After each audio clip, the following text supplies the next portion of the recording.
ఆనాటి నిర్ణయమే ఈనాటి అద్భుత ఫలితం. లోకేష్ ఆలోచన అదిరిపోయింది. ఏపీకి పెట్టుబడుల వరద పారుతోంది. ఇచ్చిన మాట నిలబెట్టుకున్నాం. కూటమితోనే అభివృద్ధి సాధ్యం అంటూ అసెంబ్లీ వేదికగా పరిశ్రమలపై కీలక వ్యాఖ్యలు చేశారు ముఖ్యమంత్రి చంద్రబాబు. రానున్న రోజుల్లో ఏపీ రూపురేఖలే మారిపోతాయని హామీ ఇచ్చారు.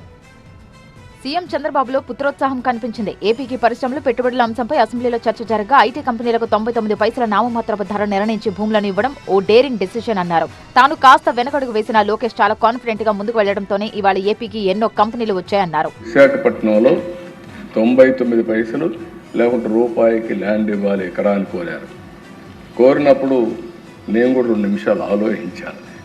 దీనివల్ల నేను చాలా ఇన్వెస్ట్మెంట్ తీసుకొచ్చారు, కానీ ఇది పనిచేస్తుందా ఇది ఒకటే కూడా ఆలోచించాను. కాదు అని అందరూ ఎవరైతే లోకేష్ గారు ఆ కన్సర్న్ చైర్మన్గా మిగిలిన మంత్రులు చెప్పినప్పుడు సరే ఓకే యాక్సెప్ట్ చేద్దాం, ముందుకు పోమన్నాం. క్యూ కట్టారు, అనేక కంపెనీలు వచ్చాయి.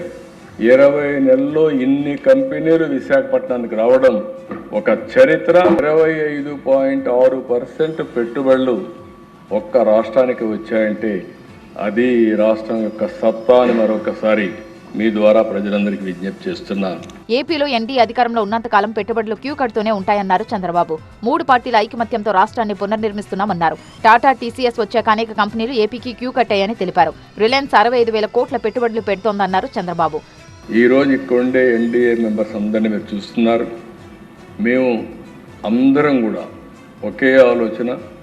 ఎన్నికల ముందు ఒక మాట చెప్పాం, రాష్ట్రాన్ని పునర్నిర్మాణం చేస్తాం, అభివృద్ధి, సంక్షేమం, సుపరిపాలనతో ముందుకు పోతాను ఆ రోజు చెప్పాం.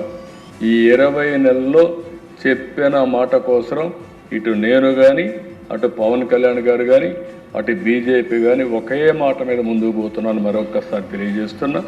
ఇవి సాధించామంటే ఈ ఐకమత్యంతో డెడికేషన్తో పనిచేశాం కాబట్టి ఇది సాధ్యమవుతోంది. ఒకటా రెండా చెప్పుకుంటూ పోతే ఎన్నో సంస్థలు ఏపీలో పెట్టుబడులు పెట్టేందుకు ఉత్సాహం చూపిస్తున్నాయన్న చంద్రబాబు, గూగుల్ వంటి బిగ్గెస్ట్ ఇన్వెస్ట్మెంట్స్ కేవలం ఏపీకే వచ్చాయన్నారు.